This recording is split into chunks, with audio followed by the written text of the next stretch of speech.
દિવસ છે, એક પલમાં બધું છોડી દીધું. કંચન તજના સહજ હૈ, સહજ પ્રિયા કા નેહ. એક વાર આપણાને સોનું છોડી દઈએ, આપણા ઘરમાં ઘર ગાડી બંગલા એક વાર આપણે છોડવા તૈયાર થઈ જઈએ. બહુ સુંદર રૂપાળી ઘરવાળી હોય ને, ઈ છોડવા એ વ્યક્તિ તૈયાર થઈ જાય. કંચન તજના સહજ હૈ, સહજ પ્રિયા કા નેહ. પણ માન બડાઈ ઈર્ષા દુર્લભ તજના હૈ. જ્યારે આપણાને ખૂબ માન સન્માન થતું હોય ને, ખૂબ ઐશ્વર્યવાન હોય, અને ત્યારે એને છોડવું હોય ને, છોડી ન શકે. અપમાન થાય ને, ઈ સહન ન થાય જ્યાં સુધી એને બદલા ન લઈ લે. ઈ નથી છૂટતું આપણાથી. પણ પરીક્ષિત રાજાએ બધું છોડી અને નીકળી પડ્યા. ગંગાજીના કિનારા પર આવી અને પરીક્ષિત રાજા બેઠા છે અનશન લઈને.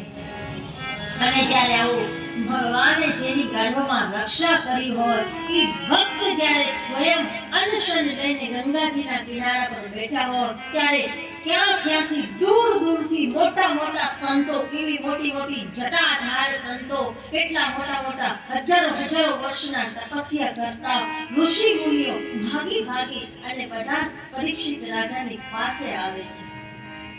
પરીક્ષિત રાજાને દર્શન દેવા માટે. અને પરીક્ષિત રાજા જેવા બધા સંતો આવે, બધાનું સન્માન કરે, બધાને હાથ જોડી નમ્ર કરકટ વિનંતી કરી અને બધાને પૂછે કે હે ઋષિઓ, મને બતાવો કે 7 દિવસમાં મરવા વાળા વ્યક્તિને શું કરવું? ત્યારે કોઈ સચોટ જવાબ આપી નથી શકતું. એ સમયમાં જે આપણે કથા શરૂઆતમાં સાંભળી ને, સુખદેવ ભગવાનની પોપટની કથા સાંભળી ને, આપણે શ્રવણ કરી. એ પોપટ છે ને, ગોલોક ધામના રાધા રાણીના નિજ મહેલમાં સ્વર્ણ પિંજરાનો પોપટ છે. રાધા રાણીને શીખડાવે કે બોલ પોપટ, તો ગોવિંદ. તો પોપટ બોલે ગોવિંદ.